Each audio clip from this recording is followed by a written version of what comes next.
Hello, beautiful people. Welcome to my channel. This is your girl, Mommy So True. What's up, Survivor? What's up, Thriver? I am here to check in with you today and let you know that their disappreciation of you got them out here making desperate moves. Let's talk about it, y'all. If you're new to my channel, if you're new to this community, I invite you to subscribe, like the video if it resonates, and leave a comment if you want to share a thought today. But I want to let you know, Survivor, I need to let you know, Thriver, that you will and cannot be replaced. You will not be replaced. You cannot be replaced. Because the hard reality is they fumbled a valuable person. You cannot replace a valuable person. Valuable people don't just fall off trees. Valuable people are extremely hard to come by.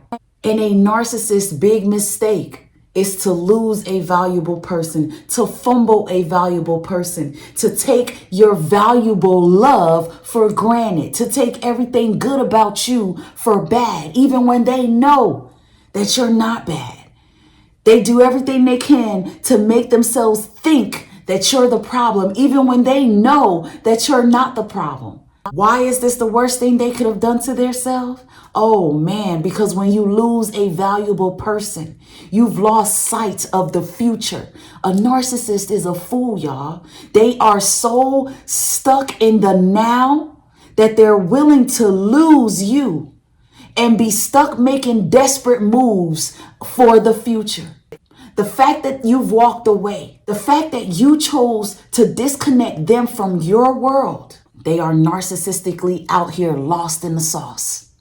Out here lost in the sauce, don't have no sense of direction where they're going, because when they were with you, you had to guide them. You had to point them in the right direction in life. They don't know how to get a job. They don't know how to secure a job. They don't know how to build a resume. They don't even know how to put in a job application. You came and put them on game about a lot of things. This person was completely stupid before they met you. Now, because they've met you, they think they big and bad because you've taught them everything. You've introduced them to things that they've never been introduced to in life, but they're too narcissistically egotistical to give you your props, but that is your prop. You've earned that credit. You put in that work. You've been more than a resource. You've offered resources. Matter of fact, your network is so big that it's because of you that they may know and they may be connected to some of the people that they're connected to. Come on, let's keep it real. Some of these people would have never been anybody if they didn't meet you for you to make them feel like somebody. Some of them didn't even have the type of confidence that they have now after knowing you, because you came in their life and told them how awesome they are. You told them what they can achieve because they didn't believe in their own self. You gave them a confidence that they have never had. And now they're out here running with it, acting like they've always had it. But because they out here flexing, running around, showing off energy that they stole from you, it's not going to last. So all the moves that they're making is going to be desperate moves. It's going to look desperate. They're going to be out here getting older and older and lonelier, falling apart. When you were with them, you kept them together. They've fallen apart. This person got diabetes and high blood pressure and all kinds of sicknesses and illnesses. And the one person loyal enough, loving enough, compassionate enough to have their back, they want to disappreciate. They want to act like they don't see. They want to act like they're taken for granted. They want to act like their love is not valuable or good enough. So now they're going to be out here making desperate moves. They're going to be out here chasing after the materialistic people. Chasing after the social influenced women and men out here that don't care about love. They don't care to stay down and be loyal and be faithful. They don't care that you're suffering from a disease. They're going to feed you with more salt. New Supply is going to feed you with more salt. That narcissistic diabetic foot that they had with you is going to get bigger and bigger and bigger, because they out here making desperate moves with somebody who don't really care about them. Somebody who has no idea how to really care for them the way that you did. But they didn't appreciate you though. So you had to walk away. You had to get away. You had to let them go. You had to let somebody else have them. You had to let somebody else do it. You had to let go so they can stay out here and deal with the unworthy people that they match up with. The low vibrational people out here that they match up with. That's the level that they're on. Because they couldn't appreciate the level that you're on. You're on a level of highly committed, highly dedicated. You're on a level of, I am loyal, I'm faithful, and I'm going to do whatever I can do to make sure that you're okay. I'm going to put my feelings aside all the time, because that's what empaths do with narcissists. We neglect ourselves. We put ourselves behind them. We make sure that they're good. We make sure that we eat what they want. We make sure that we suggest what they like first, because we want to keep them happy. We want to keep the peace. We want to do whatever we can do to make sure that we're not being argumentative, to make sure that we're not enabling a fight. But they don't appreciate it. You still are the problem. You still are the one that's arguing, even when you're not even arguing. You're not even saying nothing, but you're still arguing. You're not appreciated for the things that you do and the things that you give, because in their mind it's too small. Nothing you do is big enough. Everything is too small, or it doesn't exist. You're not contributing. You're not paying bills. You're not keeping the house clean enough. You're not a good enough mother. How dare you have an autistic child? You're an unfit. They're dissatisfied with everything about you. From your internal being to your outward being, there's nothing satisfying about you. Which is ironic, because anybody with common sense, anybody on the outside looking in, anybody who is standing there who can notice a valuable person from a million miles away, they see your value. They know that you're a great wife. They know that you are an amazing man to that woman. It's just the narcissistic fool you're dealing with that doesn't appreciate it. That's why in the end, they end up with trash that match up with their trashiness.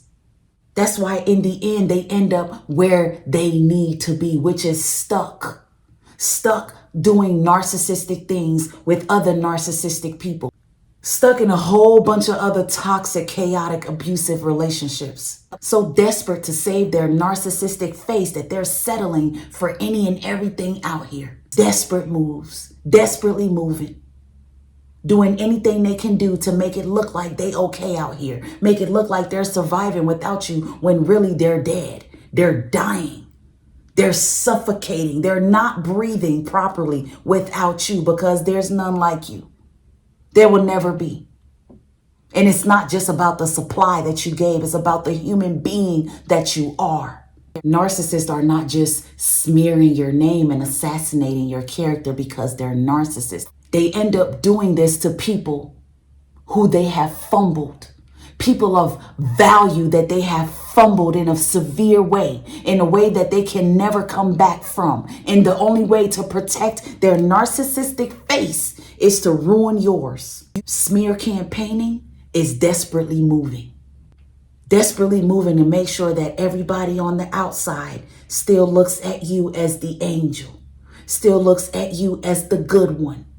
So desperately moving that you parentally alienating your children. You such a real man and a real woman, but you making your children hate their mom or their dad, because you're desperately moving out here because you lost their mom or dad. You desperately moving because you're embarrassed that you made the family fall apart for real. You're desperately moving because in the back of your mind, you know that you're the reason why things are not going right. So you're desperately moving, you're lying, you're making up stuff to cover up your dirt, instead of taking accountability for the dirt that you are covering up, the dirt that you have created, because it's going to show too much appreciation for the person you've been victimizing. You rather be out here looking desperate, looking crazy. They got to be out here looking desperate, looking crazy, looking lost, making more and more narcissistically foolish decisions, because they fumbled a real one. They fumbled someone of value. They couldn't appreciate something real when it was in front of them. So now they're going to spend the rest of their life making desperate, foolish moves. The whole rest of their narcissistic life is a fumble. Moving forward, everything is a fumble for them. And just for not appreciating a chosen one, for not appreciating an empath who gave their all, for trying to devalue rubies on this earth that are rare, diamonds that are rare. That's laughable. That's why they curse themselves. That's why they end up in a life full of narcissistic misery, and they age in narcissistic misery. Because there's certain people you just don't disappreciate. And that's just is what it is. Thank you so much for watching my video today, y'all. This is your girl, Mommy So True. This is their loss, not yours. Move right along and remain unbothered. For life coaching sessions, check out the information to book in the description box, as well as information to join this channel and be a part of this thriving community. Stay blessed and stay true. Until next time, beautiful people.